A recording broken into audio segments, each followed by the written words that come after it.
सत्यभामा ने कहा, हे प्रभु, आप तो सभी काल में व्यापक हैं और सभी काल आपके आगे एक समान है, फिर यह कार्तिक मास ही सभी मासों में श्रेष्ठ क्यों है? आप सब तिथियों में एकादशी और सभी मासों में कार्तिक मास को ही अपना प्रिय क्यों कहते हैं? इसका कारण बताइए। भगवान श्री कृष्ण ने कहा, हे भामिनी, तुमने बहुत अच्छा प्रश्न किया है। मैं तुम्हें इसका उत्तर देता हूँ, ध्यानपूर्वक सुनो। इसी प्रकार एक बार महाराज बेन के पुत्र राजा पृथु ने प्रश्न के उत्तर में देवर्षि नारद से प्रश्न किया था और जिसका उत्तर देते हुए नारद जी ने उसे कार्तिक मास की महिमा बताते हुए कहा, हे राजन, एक समय शंख नाम का एक राक्षस बहुत बलवान एवं अत्याचारी हो गया था। उसके अत्याचारों से तीनों लोकों में त्राही त्राही मच गई। उस शंखासुर ने स्वर्ग में निवास करने वाले देवताओं पर विजय प्राप्त कर इंद्रादि देवताओं एवं लोकपालों के अधिकारों को छीन लिया। उससे भयभीत होकर समस्त देवता अपने परिवार के सदस्यों के साथ सुमेरु पर्वत की गुफाओं में बहुत दिनों तक छिपे रहे। तत्पश्चात वे निश्चिंत होकर सुमेरु पर्वत की गुफाओं में ही रहने लगे। उधर जब शंखासुर को इस बात का पता चला कि देवता आनंद पूर्वक सुमेरु पर्वत की गुफाओं में निवास कर रहे हैं, तो उसने सोचा किसी कोई दिव्य शक्ति अवश्य है जिसके प्रभाव से अधिकारहीन यह देवता अभी भी बलवान है। सोचते सोचते वह इस निर्णय पर पहुंचा कि वेद मंत्रों के बल के कारण ही देवता बलवान हो रहे हैं।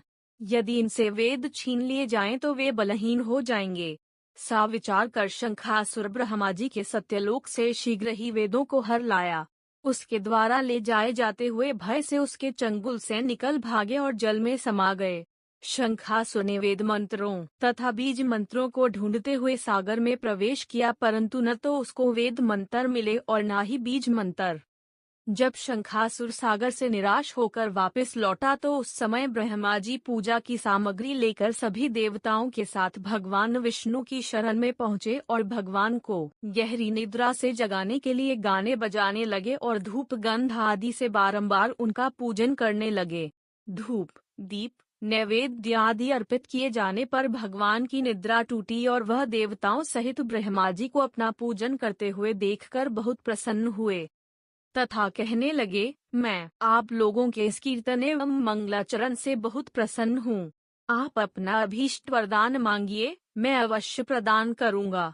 जो मनुष्य अश्विन शुक्ल की एकादशी से देवोत्थान एकादशी तक ब्रह्म मुहूर्त में उठकर मेरी पूजा करेंगे, उन्हें तुम्हारी ही भांति मेरे प्रसन्न होने के कारण सुख की प्राप्ति होगी। आप लोग जो पाद्य, अर्घ्य, आचमन और जल आदि सामग्री मेरे लिए लाए हैं वे अनंत गुणों वाली होकर आपका कल्याण करेगी। शंखासुर द्वारा हरे गए संपूर्ण वेद जल में स्थित हैं। मैं सागर पुत्र शंखासुर का वध करके उन वेदों को अभी लाए देता हूँ। आज से मंत्र, बीज और वेदों सहित मैं प्रतिवर्ष कार्तिक मास में जल में विश्राम किया करूँगा। अब मैं मत्स्य का रूप धारण करके जल में जाता हूँ। तुम सब देवता भी मुनीश्वरों सहित मेरे साथ जल में आओ। इस कार्तिक मास में जो श्रेष्ठ मनुष्य प्रातःकाल स्नान करते हैं वे सब यज्ञ के अभ्रीत स्नान द्वारा भली भांति नहा लेते हैं। हे देवेंद्र, कार्तिक मास में व्रत करने वालों को सब प्रकार से धन, पुत्र पुत्री आदि देते रहना और उनकी सभी आपत्तियों से रक्षा करना। हे धनपति कुबेर, मेरी आज्ञा के अनुसार तुम उनके धन धान्य की वृद्धि करना, क्योंकि इस प्रकार का आचरण करने वाला मनुष्य मेरा रूप धारण करके जीवन मुक्त हो जाता है। जो मनुष्य जन्म से लेकर मृत्यु पर्यंत विधि पूर्वक इस उत्तम व्रत को करता है वह आप लोगों का भी पूजनीय है। कार्तिक शुक्ल पक्ष की ये एकादशी तिथि को तुम लोगों ने मुझे जगाया है, इसलिए यह तिथि मेरे लिए अत्यंत प्रीतिदायिनी और माननीय है। हे देवताओं, यह दोनों व्रत नियम पूर्वक करने से मनुष्य मेरा सानिध्य प्राप्त कर लेते हैं।